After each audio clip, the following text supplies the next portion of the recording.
Assalamualaikum warahmatullahi wabarakatuh. Salam sejahtera untuk kita semua.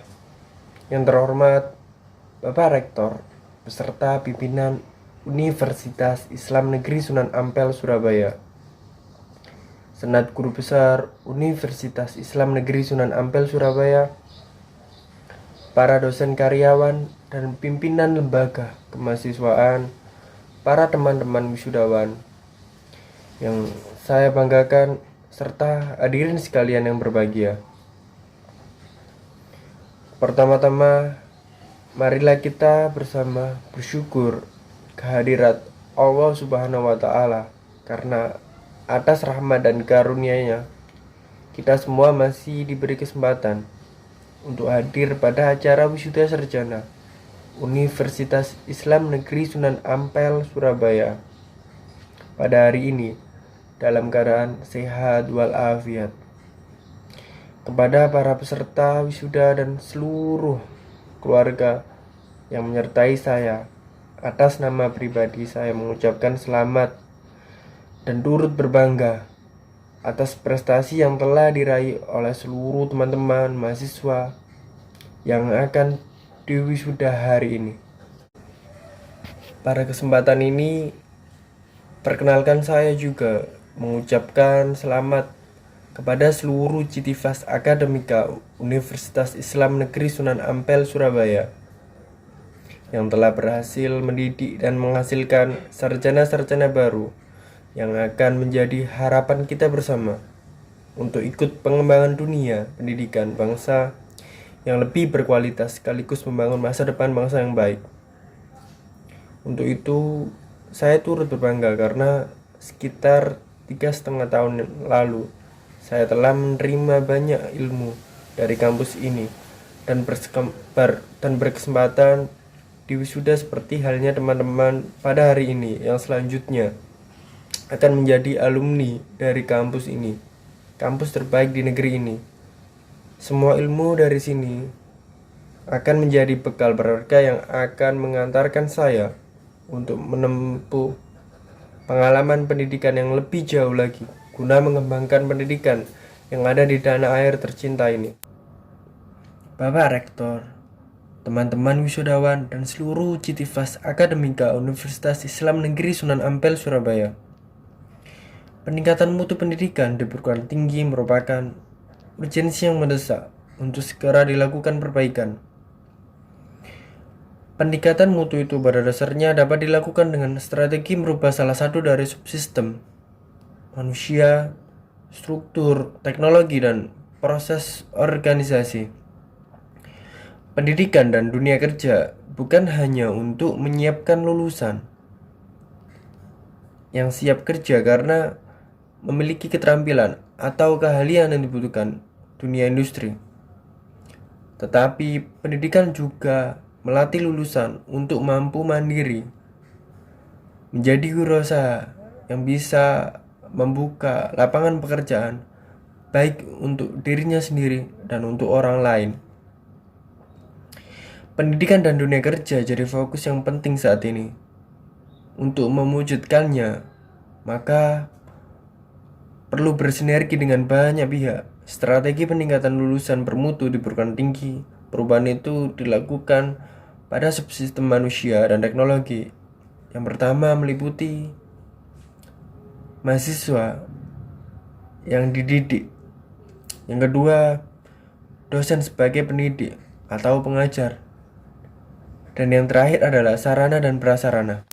Agar pendidikan dan pengajaran dapat berjalan dengan sebaik-baiknya, maka program studi yang tersedia seyogyanya harus sesuai dengan minat masyarakat, selaras dengan tuntutan zaman. Calon mahasiswanya haruslah baik, tenaga pengajarnya haruslah berbobot, proses pendidikannya harus dapat berjalan dengan baik, serta sarana dan prasarannya harus memadai.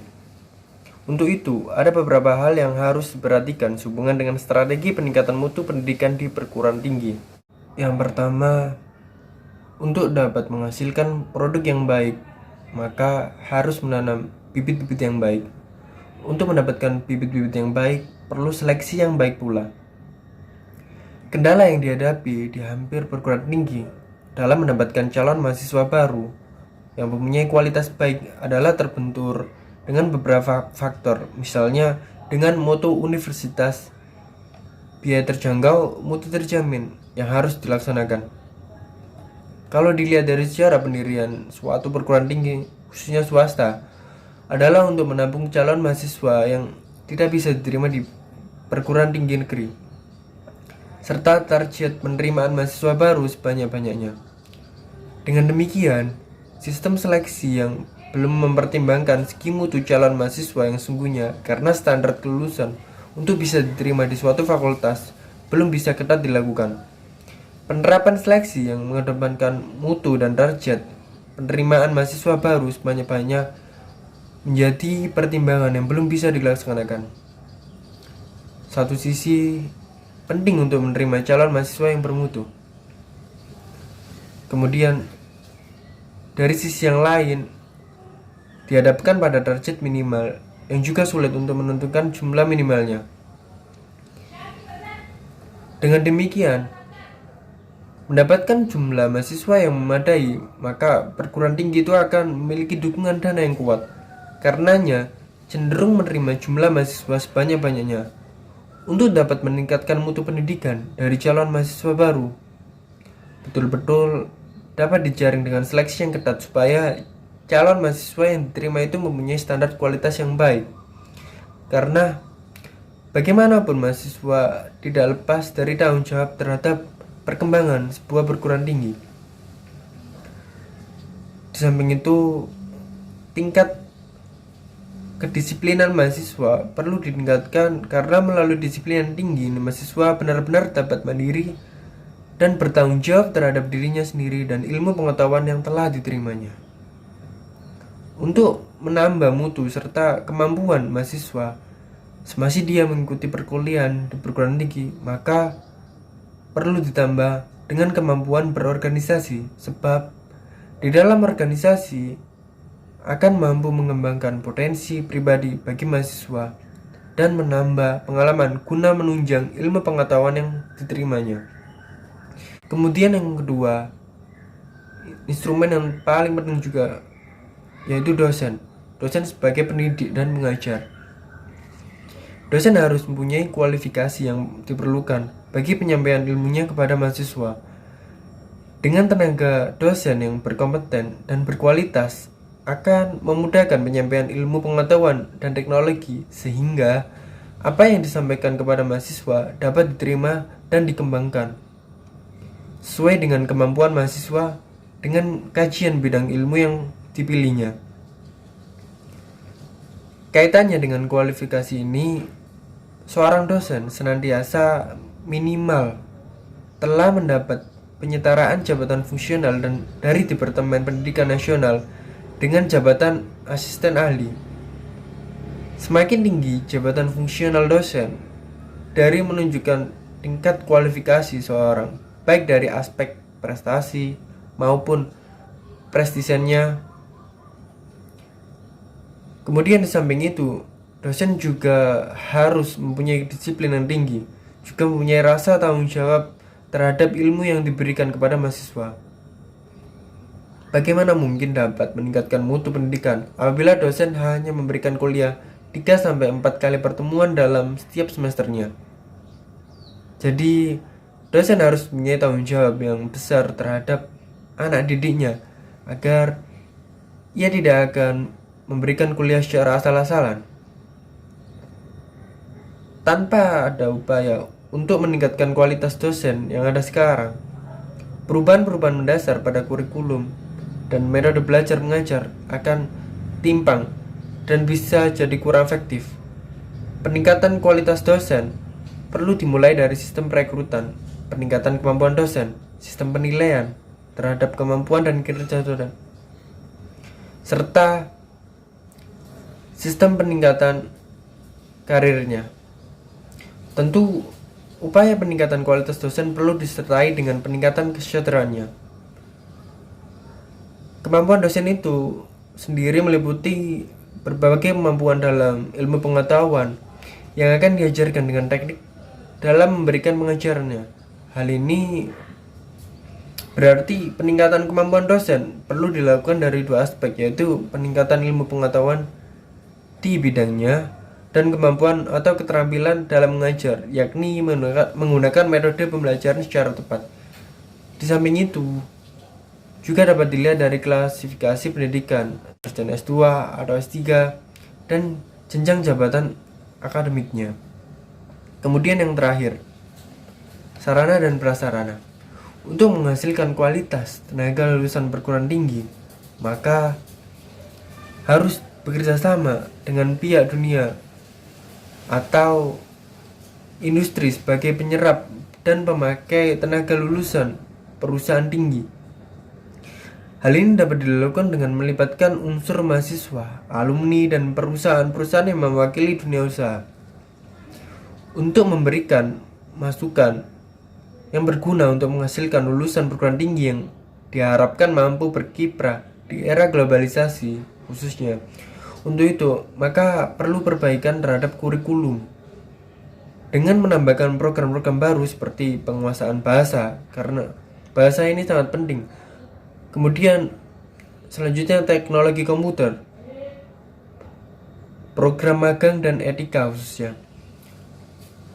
Kemudian yang terakhir, laboratorium sebagai ajang latih dan praktik mahasiswa perlu dilengkapi dengan fasilitas yang cukup, serta program pelatihannya harus sesuai dengan perkembangan dunia industri dan jasa. Sedangkan perpustakaan yang kita ketahui sebagai jantung perguruan tinggi perlu diperkaya dan dilengkapi dengan berbagai jurnal dan literatur yang terbaru. Sarana komputerisasi dan perangkat yang lengkap memungkinkan mahasiswa dapat melakukan interaksi secara global, termasuk menggali pengetahuan lewat internet. Demikian pula gedung atau ruang perkuliahan serta perlengkapan sebagai penunjang proses pendidikan dan pengajaran sangat perlu mendapatkan perhatian dari segi kebersihan, keindahan, serta kenyamanan. Bapak Rektor dan hadirin sekalian yang saya muliakan, akhir kata sekali lagi saya ingin menyampaikan selamat kepada Bapak Rektor serta seluruh Citivas Akademika Universitas Islam Negeri Sunan Ampel Surabaya atas diwisudanya para sarjana baru harapan bangsa ini. Tentu saja saya ucapkan selamat juga sampaikan sekali lagi kepada para wisudawan dan wisudawati, teman-teman sekalian yang telah berhasil mengikuti proses panjang pendidikan yang akan menjadi bekal teman-teman semuanya untuk berkiprah di tengah masyarakat. Saya ingin pula mengingatkan bahwa hari ini salah satu tahap pendidikan formal teman-teman berakhir, tapi mulai hari ini pula tantangan kehidupan menanti teman-teman sekalian. Hari ini adalah awal kehidupan kalian menghadapi kenyataan hidup yang berbeda dengan kehidupan kampus. Akhirnya pada kesempatan ini saya menyampaikan terima kasih yang tak terhingga, khususnya kepada guru dan dosen saya, baik di lingkungan Fakultas Ilmu Sosial dan Politik ini. Tak lupa terima kasih saya sampaikan kepada Bapak Rektor sekaligus guru saya dan seluruh Citivas Akademika Universitas Islam Negeri Sunan Ampel Surabaya yang telah berkenan memberikan kesempatan kepada saya untuk menyampaikan pidato ini. Demikian yang dapat saya sampaikan, semoga bermanfaat dan Universitas Islam Negeri Sunan Ampel Surabaya terus berkembang dan maju mengawal pembangunan bangsa. Sekian dan terima kasih. Wassalamualaikum warahmatullahi wabarakatuh.